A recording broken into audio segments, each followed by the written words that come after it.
rárá irú kíkí àbòsí wo nìyẹn wọ́n fi yín jo ìyàwó díẹ̀ bí ọmọ díẹ̀ irú iṣẹ́ wo lẹ ń ṣe yẹn náà. The latest information getting to me ni pé they found another corpse at the junction. So iṣẹ́ kí ló lè ṣe náà just tell me kí ló ń ṣe. Ẹ sà àwa náà ò sùn a fi ọjọ́ kan sinmi lórí ọ̀rọ̀ tó wà nílẹ̀ yìí but very very soon a máa fún yín ní concrete results. Very very soon. Very very soon sir. Now tell me how would you feel tí commissioner of police bá gbọ́ pé ẹ tí find solution sí kéèsì. If you can't stand the heat just leave the kitchen. Ẹ jọ̀ọ́ ẹ má jẹ́ kó dọ́dọ̀ commissioner sí ẹ jọ̀ọ́ ẹ wò ẹ kàn fún wa ní little more time and our lasting solution sir we are very sorry sir. Little time. Little time sir. Yes sir little time. Little time but listen and listen good. Time waits for no one.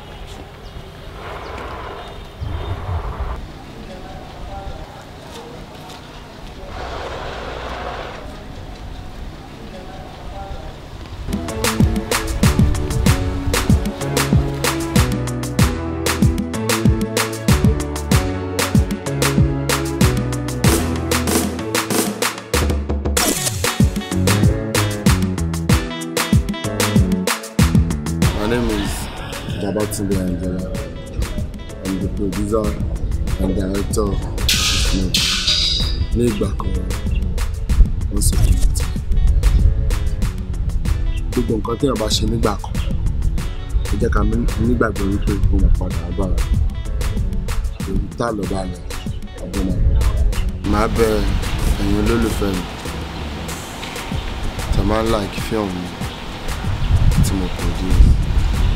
Mo tún ti ṣe mí báyìí eléyìí mi ìbára direct èmi gangan ni mo produce film títí mi gangan it's my movie please my friends fans and family please I need your support on this one it's a story you will all enjoy trust me mo ti put nǹkan tó pọ̀ sínú ẹ̀ fún ẹ̀yin olólùfẹ́ mi tẹ́ máa nífẹ̀ẹ́ sí lọ́lọ́kùnrin.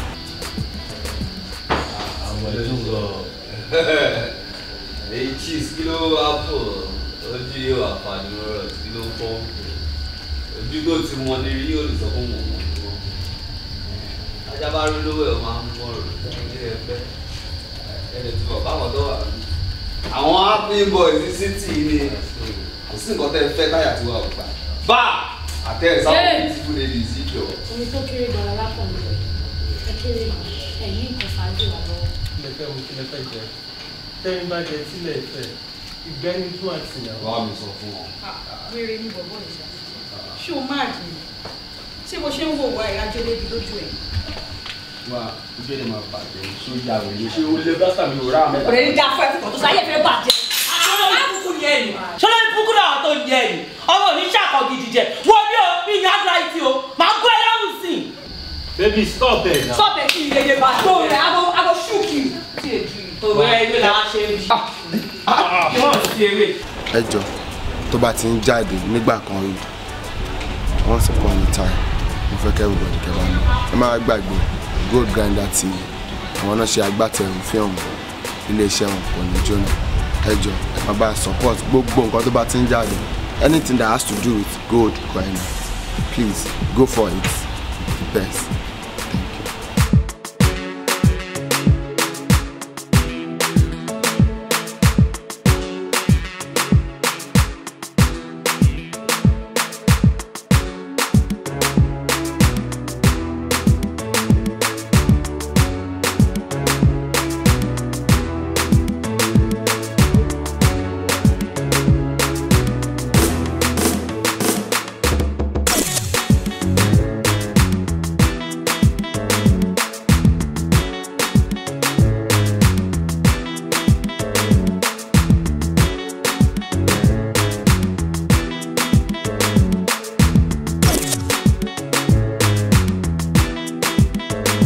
Hello, my fans, all over the galaxy, all over the world.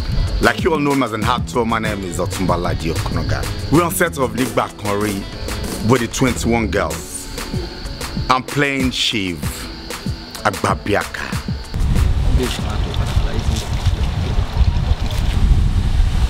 Yeah.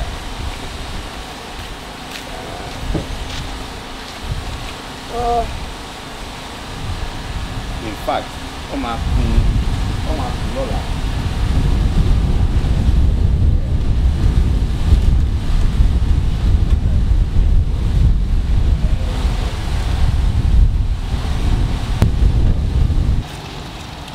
How are you doing, young lady? Good afternoon, sir. I'm fine, thank you. You are beautiful.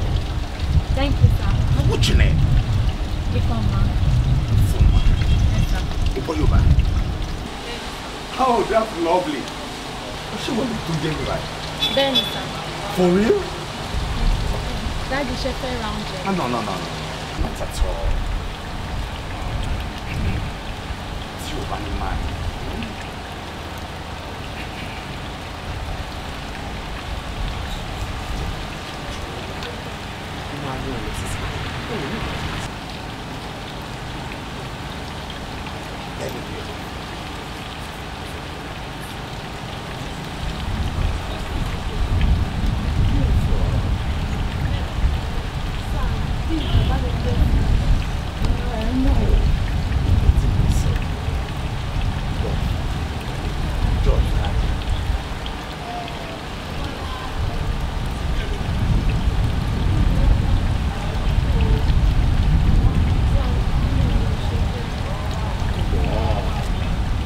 Free.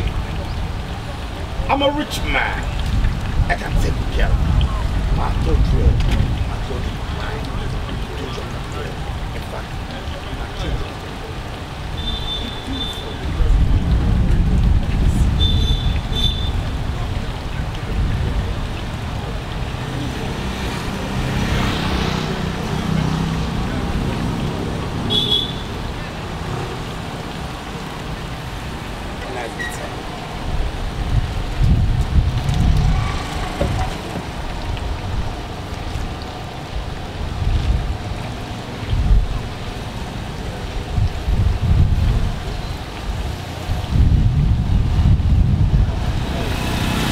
A ritualist.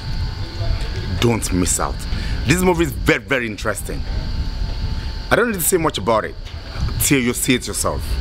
Very interesting. Come and see the 21 girls in action.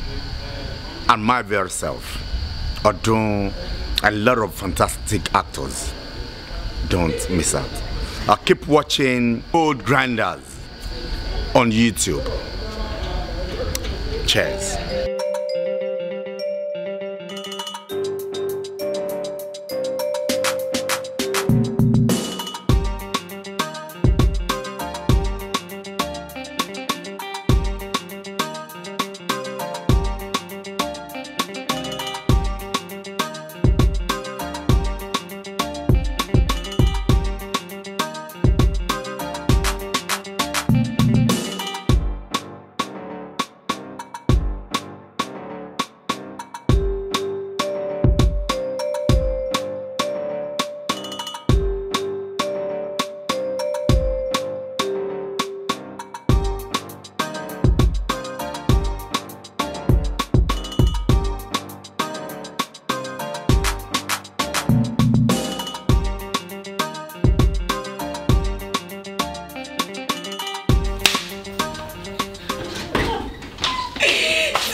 Nothing much. Okay, oh, kò sáṣọ kankan lára ẹ̀. Ṣòkòtò ní kán ló wọ̀ dé. Ẹ̀jẹ̀ wà lẹ́nu ẹ̀ báyìí. Ó ti yé mi. Jọ̀ọ́. Jọ̀ọ́, àwọn ladies tó ní pọ́n wá bá ẹ lánàá yẹn. Pàápàá jùlọ èyí tó ló mú fóònù àti kájú lóhùn níyàwó ẹ̀. Ṣé tó bá rí o lè dá mi? Ó yẹ kí n dá mọ̀. Díẹ̀ ṣàmú mi sísàmì mi ò mọ̀ dáa.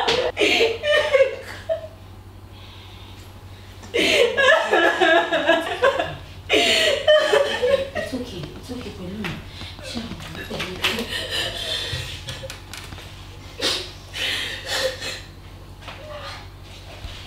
Ẹ̀jẹ̀ tí wà lẹ́nu ẹ̀. Ọlọ́run, something is just not right. Pẹ̀lú mi, calm down, okay? Hello, Tade. Ibo lo wà?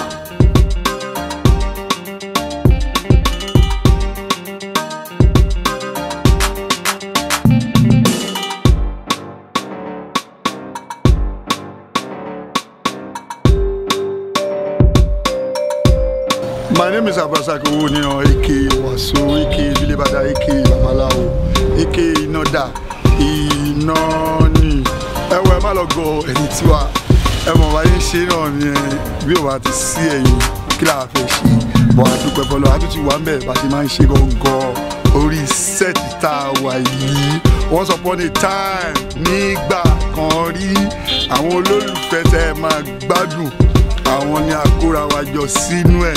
Nígbà kan rí once upon a time story fíìmù ni tó jẹ́ pé gbàgbà tẹ́ bá ti mówó tí tó bá ti jáde tẹ́ bá ti ń rà abẹ́ wo online ni ẹ má yẹ kí n tàn yín ẹ lè pàṣà èmi wà ń bẹ̀ Akínọláyà wà ń bẹ̀ Dayo Amsa wà ń bẹ̀ Bisola Badmus wà ńbẹ̀, Adébánkẹ́ wà ńbẹ̀, Ṣáṣá ọmọ yín Victoria Kọ́láwọlé òun náà wà ńbẹ̀, èrò pọ̀ ńbẹ̀, Debbie Shokoya wà ńbẹ̀, àwọn tẹ́ ẹ nífẹ̀ẹ́ sí lójú olólùfẹ́ yín àwọn ẹlẹ́mọ̀ wà ńbẹ̀, ẹ má jẹ́ kí n tó yín, èmi Wasiu mo fi ọwọ́ ẹ̀ sọ̀yà ká fíìmù ni ẹ máa gbádùn ẹ wo Once Upon a Time nígbà kan rí fíìmù. nílẹ̀ lulu ìwọ èjì ní tọ́ba òrìṣà ẹ̀rìndínlógún là ń lùlù àgbá bí wọ́n bá jó nílé wọn mi àjọ lóko wọ́n ṣẹ̀yìn gẹ́lẹ́mọ láàrin adébábólóge ṣáò tí ó kọ̀rọ̀ lẹ́jẹ̀ ẹ̀jẹ̀ yín ẹ̀ṣà ìkorò lẹ́nu oṣó ẹ̀jẹ̀ yín ẹ̀ṣà ìkorò lẹ́nu ẹ̀jẹ̀ nítorí wípé ẹ ti jẹgba ewé jogbo ipa ńlá o ìwọ náà bùgbẹ sọ́nà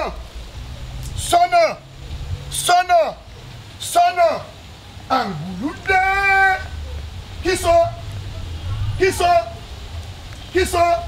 ó sunú igbó ọ̀nọ̀sẹ̀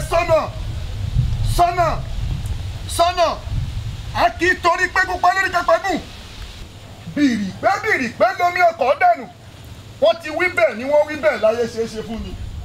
ẹ̀yin ọmọdé wọ̀nyí ẹ ṣìgbà tí ń bẹ lọ́wọ́ yìí ẹ mú un tí ń bẹ níbẹ̀ bóògùn.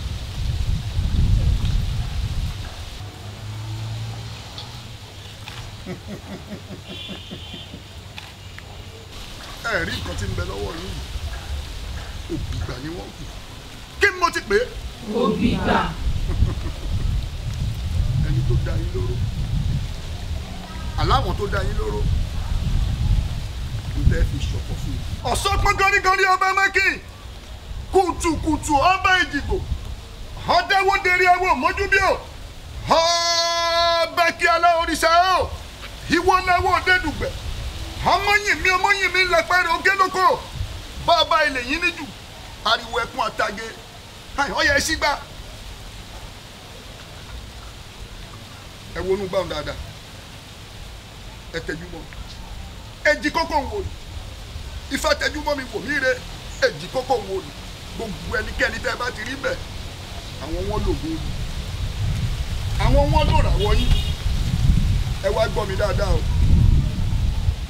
kò sí ìdáríjì o ẹ ṣe onítọ̀hún bọ́ṣẹ́ ṣe é sojú